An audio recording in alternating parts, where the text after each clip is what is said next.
बहुत सी ऐसी चीजें हमारे जीवन में हैं जिन्हें हम अपने बड़ों या फिर टीचर से जैसा सुनते आए हैं वैसा ही बोलने लगे हैं। हम कई बार तो ये सोचने की भी कोशिश नहीं करते हैं कि इसके पीछे का असली कारण क्या है। मसलन कई शब्दों को जब हम इस्तेमाल करते हैं तो ये भी नहीं जानते कि इसे अलग अलग ढंग से क्यों बोला या पढ़ा जाता है।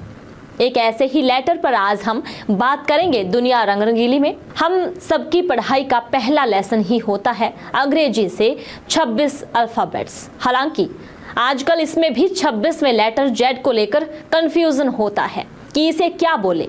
पहले तो ज्यादातर लोग इसे जेड ही बोलते थे, लेकिन अब इसे स्कूलों से लेकर आम बोलचाल में भी जी कहने का चलन चल पड़ा है। ऐसे में सवाल ये उठता है कि आखिर इसका सही उच्चारण क्या है? जेड का सही उच्चारण क्या है?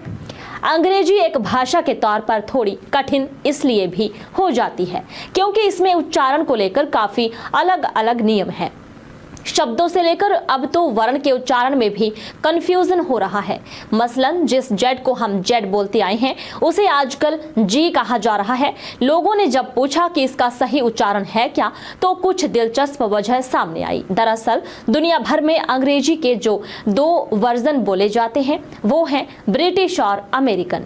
English England, Scotland, Wales, Ireland, Australia, Bharat, Canada और न्यूजीलैंड तक में जेड को जेड बोला जाता है। वहीं अमेरिकन इंग्लिश में जेड का उच्चारण जी के तौर पर किया जाता है।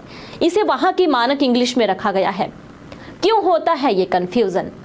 दरअसल जेड को ग्रीक के लेटर जेटा से लिया गया है। इसे ब्रिटिश जेड और अमेरिकन जी के तौर पर इस्तेमाल करते हैं।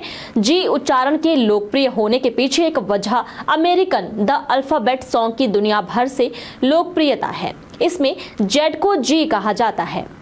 इंटरनेट की वजह से इसका प्रसार बढ़ा और अमेरिकन टीवी शो के साथ साथ फिल्मों में भी पॉपुलैरिटी बढ़ने की वजह से जी की लोकप्रियता बढ़ी है। कौन सा उच्चारण चुना जाता है ये विशुद्ध तौर पर बोलने वालों पर निर्भर करता है।